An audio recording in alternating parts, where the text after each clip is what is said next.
नमस्कार, मैं रवीश कुमार। आपका स्वागत हमारे YouTube चैनल में। इजराइल ईरान के बीच 12 दिन चले युद्ध के बाद भले ही सीज फायर का ऐलान हुआ हो, लेकिन सभी पक्ष खुद को विजेता बता रहे हैं। सवाल उठता है कि अगर सभी जीत गए तो हारा कौन? इस युद्ध ने दिखा दिया कि मध्य पूर्व में शांति अस्थायी है और तनाव कभी भी दोबारा भड़क सकता है। बहुत पहले से कहा जाता है कि युद्ध शुरू करना आसान है, रोकना या खत्म करना कठिन। इजराइल, अमेरिका और ईरान के बीच 12 दिन के युद्ध के बाद सीज फायर का ऐलान भी फायर भरा हुआ है, जहां सबने अपनी अपनी जीत का दावा कर दिया। तो सवाल है कि सब जीत गए तो हारा कौन?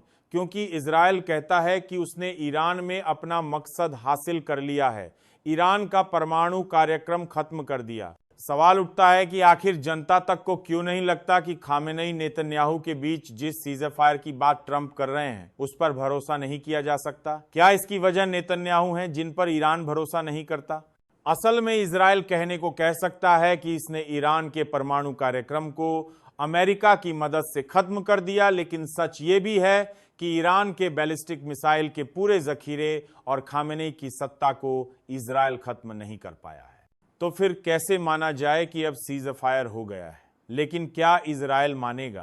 क्योंकि ट्रंप ने मंगलवार शाम को जब फिर इजराइल से कहा कि अपना कोई भी बम अब ईरान पर मत गिराना, अपने पायलट वापस लेकर आओ। दावा है कि इजरायली एयरफोर्स ने तेहरान में रडार सिस्टम पर हमला कर दिया। इसीलिए भले 12 दिन बाद अब मिसाइल, ड्रोन के वार की रफ्तार कम हो जाए, लेकिन इस बात की गारंटी कोई नहीं ले सकता कि आगे इस मध्य पूर्व में युद्ध की आहट नहीं रहेगी।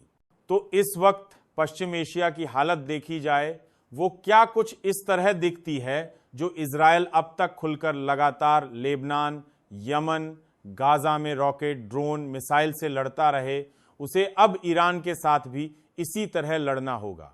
यानी पश्चिम एशिया का ये क्षेत्र हमेशा ऐसी जंग की आग में जलता दिखेगा, जहां हर बार अमेरिकी दखल की जरूरत पड़ती रहेगी। हर बार ये आशंका बनी रहेगी कि क्या कोई तीसरा देश एंट्री करेगा